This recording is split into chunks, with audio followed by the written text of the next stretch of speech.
Hello and thank you for joining me. It's a glorious Saturday morning. It's currently about 26 degrees and it's too hot. Anyway, this video is all about my ITS kit.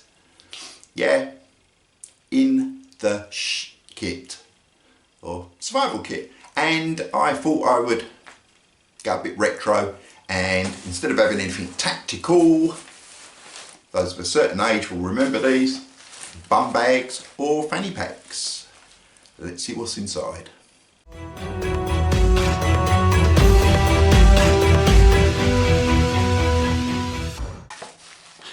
It's a pretty basic bum bag, as we call them in the UK, or fanny pack, or just waist pack, yeah.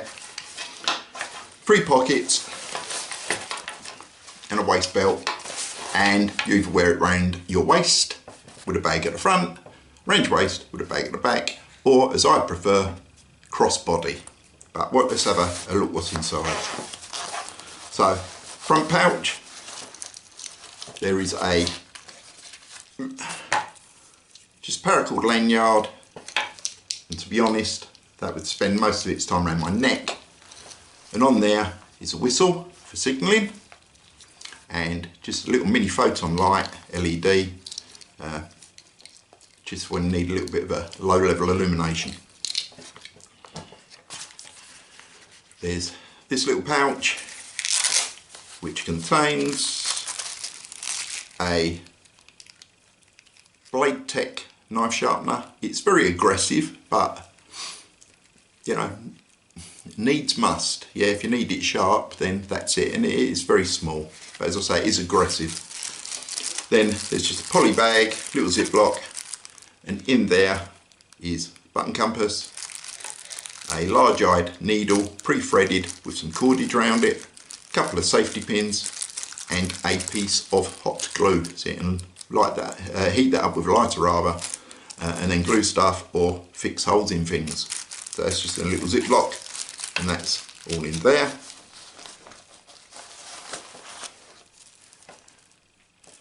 Small signal mirror,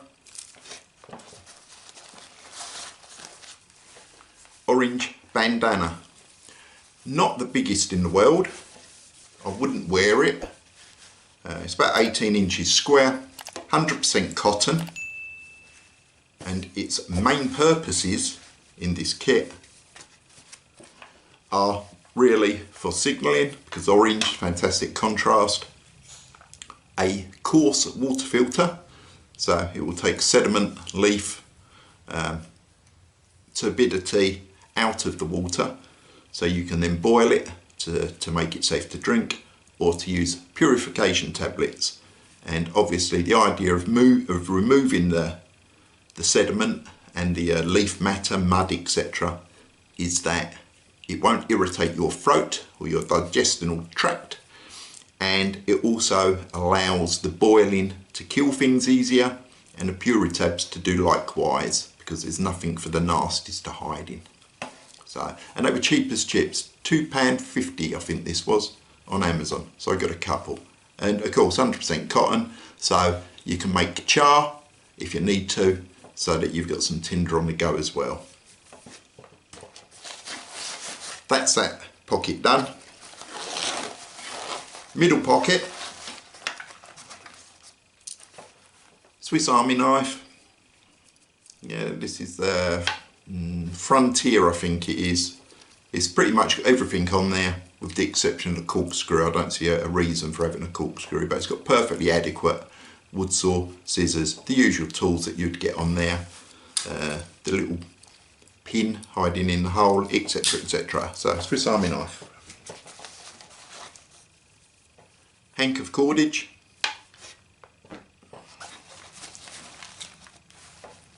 bic lighter, a candle, and it's been lit and then blown out. I've mentioned it before. The idea is when it's a new candle and it hasn't been lit, it can be, I won't say extremely difficult, but it's much easier to relight a candle that's already been lit because the wick is charred. So you could, if you're clever, actually light it with a ferro rod, yeah? So light it, blow it out, and it's much easier to light when you need it. The idea of the candle, to be fair, is as a flame extender. Although you could push, I suppose, if it's winter time, use it to warm things up. I bought these tins, I've just got some tea lights, melted them up in some hot water, and basically poured the candles into the tin, so it's sealable.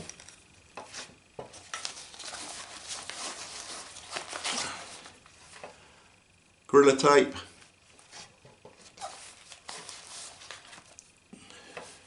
ferro rod and striker. It's a knockoff of the Exotech, but to be fair, there's a striker. It works pretty good.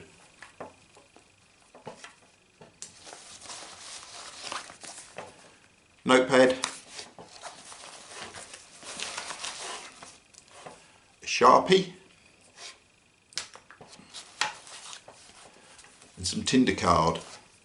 This is quite old. You can still get it. Basically, it's a sheet of cardboard and it's impregnated with wax. You just rip a bit off, separate it, fluff it up a bit, and then it will catch a spark with your ferro rod and act as tinder. You get something like 6 sheets of this, and it's a bit bigger than it is, for about £4, something like that, and it lasts forever. Although I've got this is quite old, but it's fine, and because it's waxed, it offers some sort of water repellency, so you haven't got to worry about it disintegrating too much. But I prefer this, to be fair, than most other tinders. But it's whatever you're used to or whatever you're confident with. So that's that pouch rather, and then the rear one, we have a Ziploc. There is a NATO water carrier, so it holds a litre, but it's got the markings for half a litre or a pint, or 1.75 pints and a litre. And that's a NATO issue emergency water bag. And 20 purification tablets, 1 tablet per 1 litre of water. Leave it 20 minutes, done.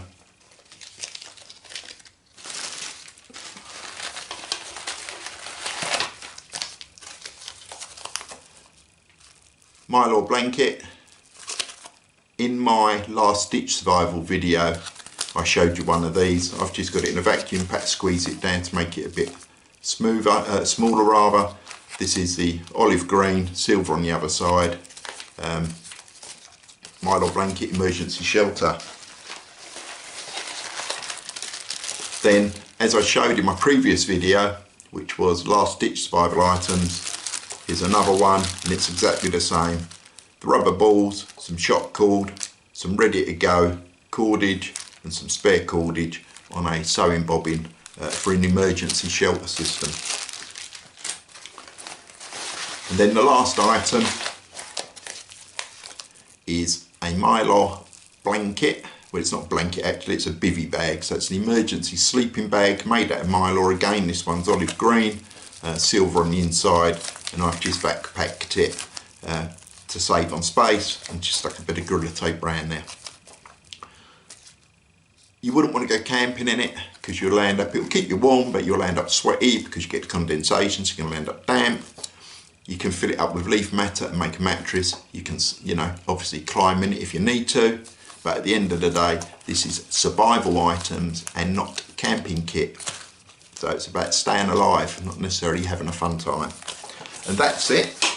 That's the contents of that bag. Now, in all honesty, the contents of that bum bag that I showed you just gives you an indication of what you can carry in it.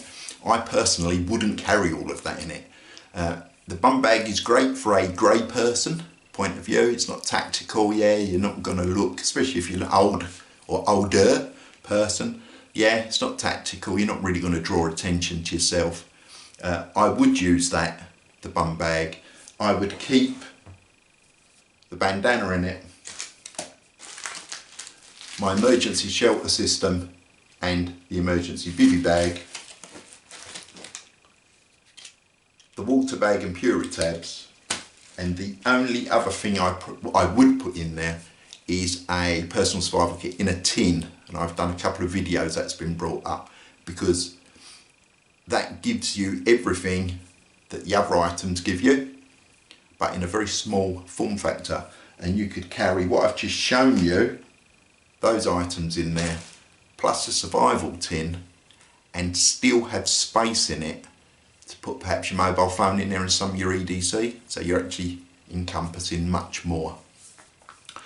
Anyway, if you found the video useful, then please consider subscribing. If you liked it, give us a thumbs up, and I would love to read your comments. If you're of a certain age, would you consider wearing the bum bag or the fanny pack? As I say, it's not tactical, and you can just put your pure survival, your last ditch survival items in there, and then wear it either around your waist or across your body. And that way, if you are ever part company with, your haversack or your backpack, you've got the essentials on you and you're good to go. Have a great day. See you soon.